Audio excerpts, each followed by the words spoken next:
cars. Yes. Gather around. Are we ready to start? Yes. Everybody come out of the cars.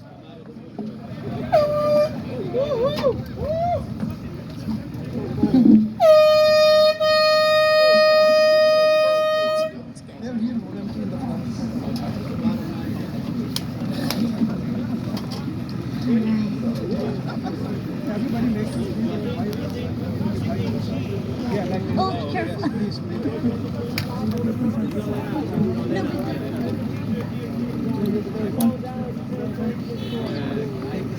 Driver power! Union power. Union power! Driver power.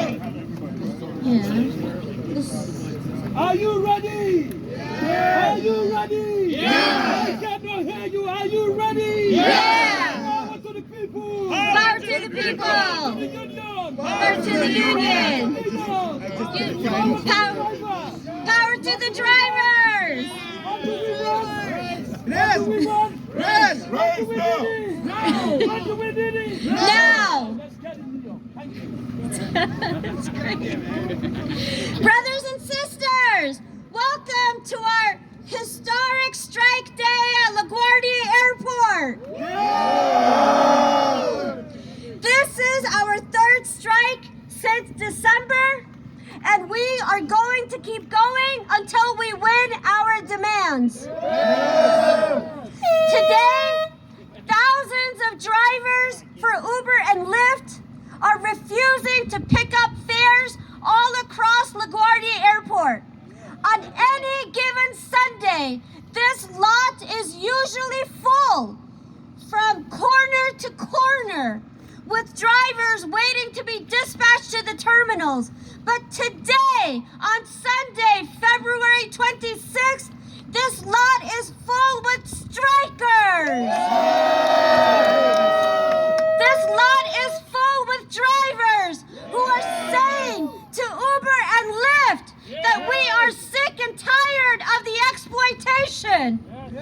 We are sick and tired of the lies. We are sick and tired of the low pay. And we are sick and tired of the manipulations. We are out here with very specific demands for Uber Technologies and Lyft. Number one, the raise that was due to the drivers to recover for the cost of inflation for operating costs. That raise is long overdue since December 19th. And with every single day that passes, it is $1 million that Uber and Lyft are holding onto that belong to the hands of the drivers. Shame on them! Shame on Uber! Shame on Uber! Shame on Uber! Shame! Shame on Uber! We're here today to also demand that on every trip, drivers must be paid the fair share of every trip. For trips that are outside of New York City, right now, instead of getting payment from Uber and Lyft, drivers are basically subsidizing Uber and Lyft. Those payments are too low. For drivers that have SUVs, they should not be paid a rate based on UberX. Premium services deserve premium rates. Uber and Lyft have been charging the public 50 times more from 2019 to 2022. And during the same years, they have been taking more of the commission on each trip from every driver. In fact, when a University of California study looked at the 50 million trips from 2019 to 2022, the month where Uber and Lyft took the highest commission was April 2020 during the middle of COVID. Shame! Shame! Uber and Lyft, instead of honoring the heroes that risked their lives to work in the middle of the pandemic to serve mostly healthcare workers, workers who were the most exposed to COVID, drivers working in cars with no metal partitions. Drivers had to pay for the cleaning supplies and the personal equipment. During those days when everyone across this world was afraid of death, the driver heroes that went out to work to serve the healthcare workers were not rewarded by Uber and Lyft. They were exploited by Uber and Lyft. Shame on Uber and Lyft. And Uber and Lyft treated drivers during the crisis of inflation the same way that they treated drivers during the pandemic.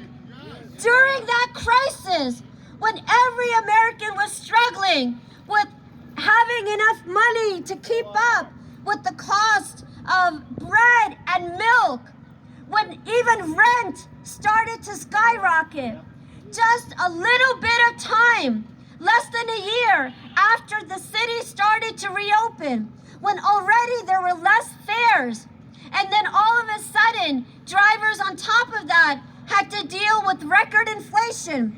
Uber and Lyft gave a fuel surcharge to every other city except New York City. Shame!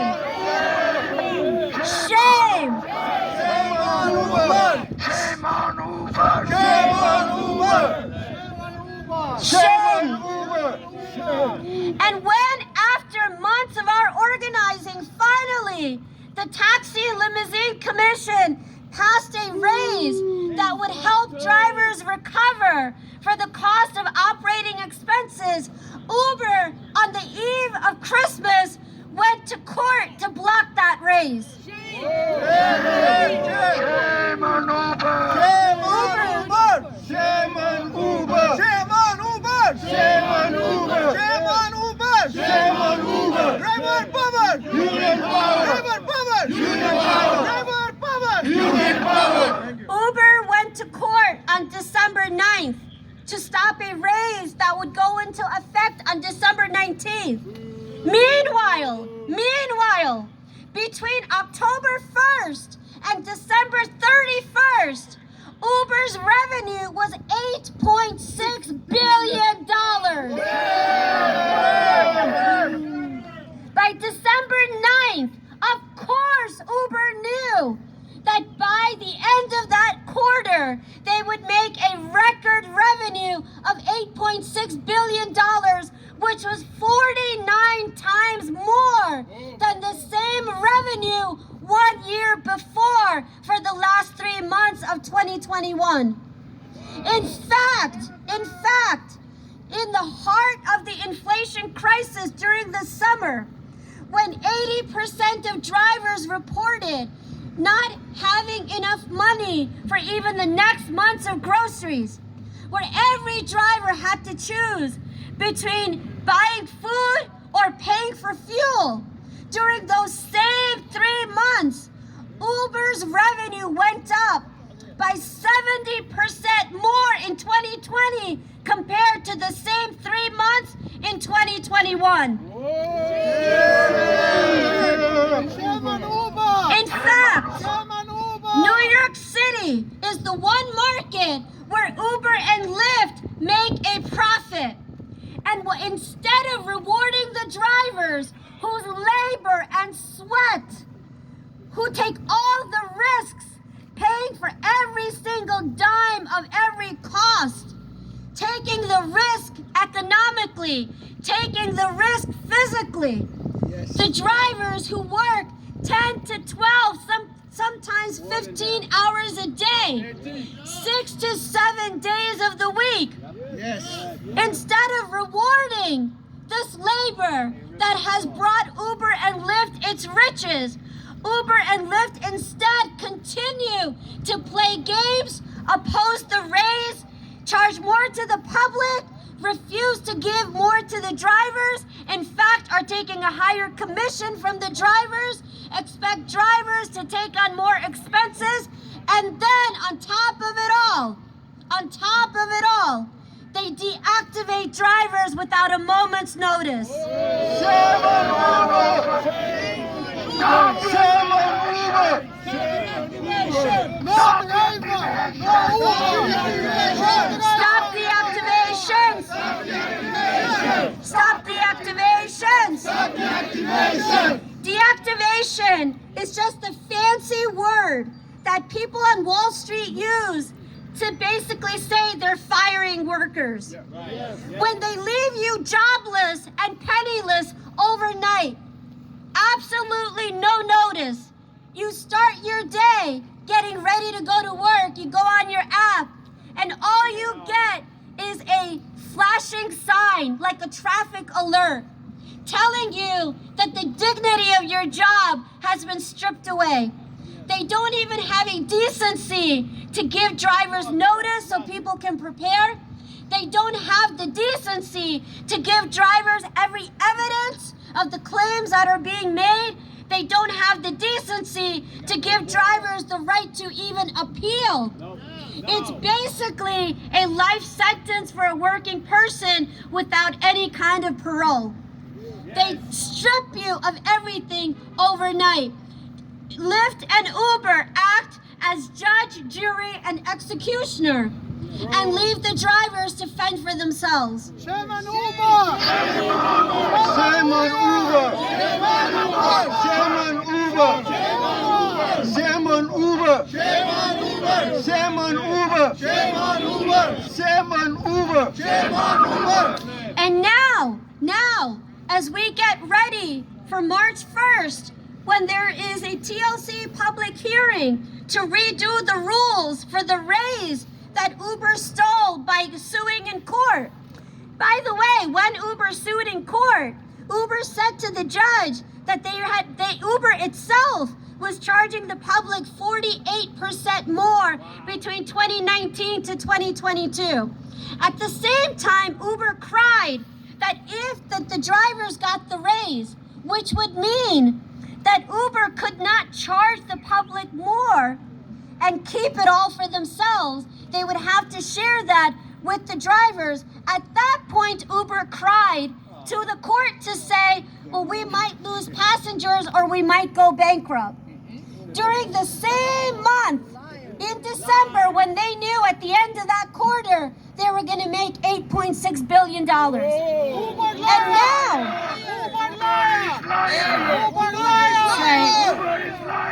Uber is liar! And now, as we get ready for March 1st for the TLC public hearing, what Uber is doing is telling lies and trying to manipulate the truth about the rules that the TLC is proposing by claiming that if the TLC passes one part of the rule with the change to the utilization rate, that they will be forced to log off drivers. This is an absolute lie. It's an absolute lie. There is nothing in the utilization rate that would require the companies to log off the drivers. If anything, the way all that's happened is in November, so the utilization rate is the percentage of the time that Uber and Lyft drivers are occupied when on app, they're occupied with the passenger. The more empty the drivers are, the lower the utilization rate. In that case, on each trip, Uber and Lyft must pay the drivers a little bit more.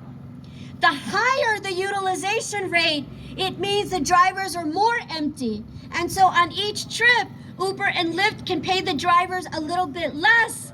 The logic being that you have more work and more trips. So in November, the TLC proposed a change to the utilization rate to say they're going to keep it frozen at 58%. And even if it goes down to 52%, the companies will get the benefit and they only have to use the 58% number.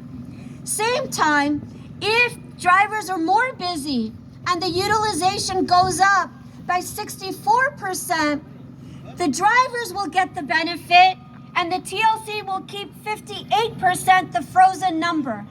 Basically, they gave a 6-point room up and down from the baseline of 58%.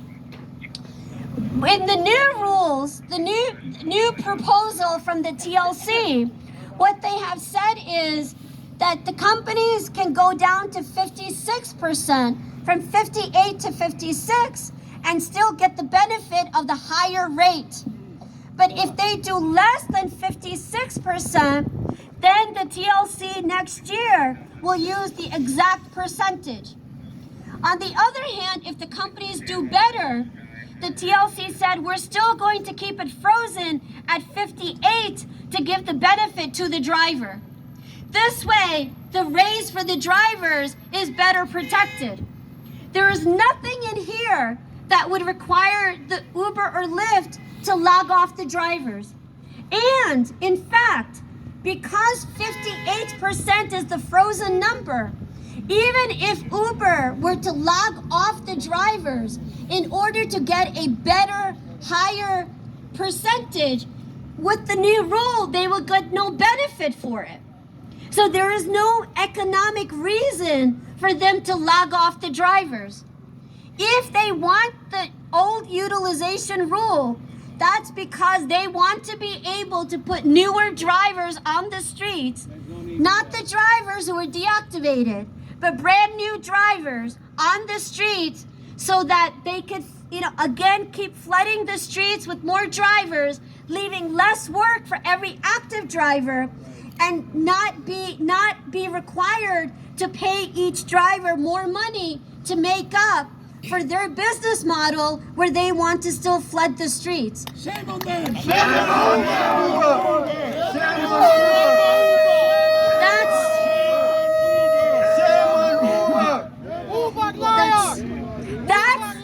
That's right. Uber is a liar. That's the manipulation that Uber is now trying to do. So it was not enough for Uber to block the raise.